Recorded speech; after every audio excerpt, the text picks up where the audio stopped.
keeping things canon and keeping things wholesome. He's literally his dad. He's the only one who wouldn't be weird about being put in the role of a dad, and if he was, it would be in the Catholic sense of the word where you're weird about everything. You would trust Ben Edlund with your life. If you don't sleep with a stuffed animal, you probably at least own 3. You have both a favorite and a second favorite pair of socks, and you really like the bee jokes. I want to clarify that this isn't like the ooh woo precious person category. It's more about finding pleasure in the benign that allows you to impart this wonder onto a child who can experience it tenfold and make both of your lives that much better, and that gives me serious Cass vibes.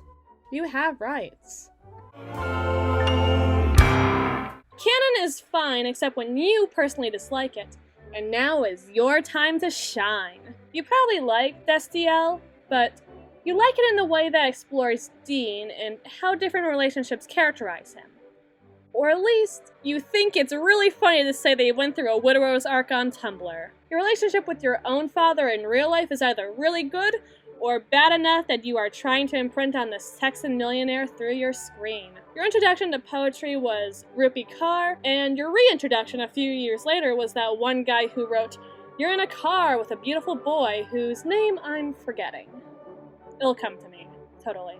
Also, you can only identify 3 breeds of car. You've been ignoring everything but a select few parts of the 10 years of canon that have occurred since the Sammy golden years, and honestly, you are having a great time with it. So who am I to deny you this joy? I also have to specify that he's not dad in the way that Dean would try to be, but more in that Spencer Shea way where he does care for this child and their loser friends, but he's also doing his own thing entirely independent of this child, but they're totally allowed to join in if they want. Father in a very relaxed sense of the word. I feel like it would be overreaching my boundaries to say that you have father issues, like I did before, but I feel like you have some kind of issue with the traditional nuclear family structure in a way that I cannot precisely parse. Something, gender. Whether it's 150k found family slow burn or toxic, then I hope you die, I hope we both die. Codependence, you are literally just here for the ship, and good for you for finding something to enjoy on this godforsaken earth. You got into Supernatural during the Super Hulak period on Tumblr, and 1518 pulled you right back in! And the fact that you're still watching this video means that you're probably going to be stuck here for the rest of time like I am. You think of Claire as Dean's kid, and you definitely wish that Jack actually looked like his real age, if only to further empower your suburban gay daydreams. Not your specific daydreams in that this is the future you want for yourself, or even see in your future, but daydreams nonetheless. You just want good things for Jack. And really, who wouldn't? You spit in the eyes of canon every day you walk this earth, and you would fight Eric Kripke in the streets, which is slightly different than everybody else on this list who would probably want to study him for sport. Sarah Gamble is either your favorite writer or your least favorite writer, sometimes at the same time. You're not into astrology, but you're not into astrology. And you have at least 3 of your friends' signs memorized. I want to say that your drink of choice is coffee, logically speaking, but in my heart that reads your vibes out for the world to all see, it's some kind of soda. You watched Supernatural for the first few seasons and then fell off.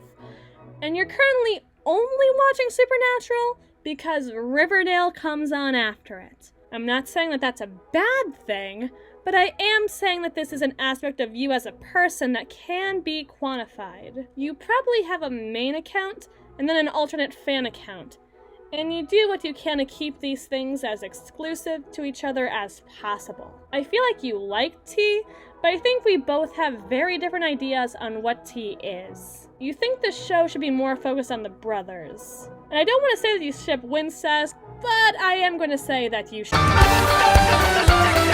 You either want the best of these 3 worlds, or the worst of it for the sake of drama. And frankly, who am I to disagree? Your favorite episode is any one where they just, hang out in some capacity, even if it's like a wretched time for all of them. You also got into Supernatural at its peak on Tumblr, and sure, you like Destiel, but you're closer on the Sam girl spectrum than you are to either Dean or Cass. You really like Found Family, and would have been perfectly fine if the last season of Supernatural was a slice of life sitcom. I feel like you like apple pie and Sprite. Maybe not together, but there are undeniable vibes. You got into Good Omens when it first came out, and you did what you could to refuse to connect it to Supernatural in any way, if it was even on your mind at the time.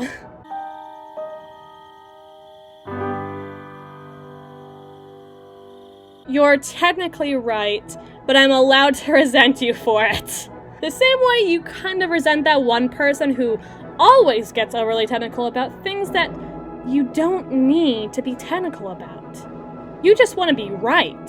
Not necessarily because you actually want to be right all the time, or that that's something you invest a lot of time into being, but because you don't know what else to add to a conversation.